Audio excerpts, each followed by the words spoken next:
Palagi kami hahawak sa pangako mo to go and make disciples of all nations, baptizing them in the name of the Father, and of the Son, and of the Holy Spirit.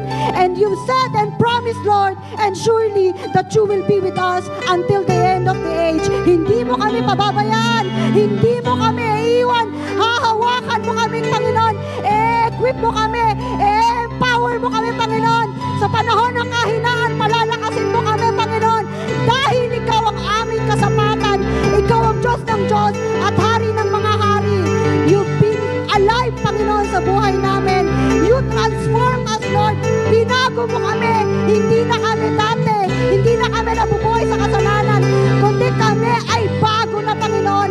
Kaya naman yung bagong binubuhay na binago mo, let it be, Panginoon, a representative sa lahat ng makakasalamuha namin, sa pamilya namin, sa katrabaho namin, Lord, at sa lahat ng mga tao na hahayaan mong makadaumpalad namin.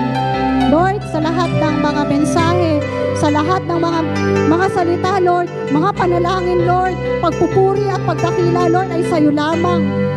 Ibinabalik namin sa iyo, Lord, all the glory, all the honor, all the adoration, all the exaltation, Lord.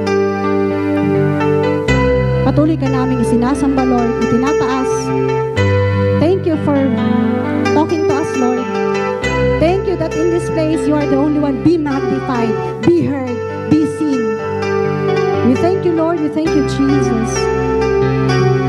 At ang lahat ng ambassador ni Kristo, representative at mananagumpay ng Panginoon, magsabi ng Amen and Amen.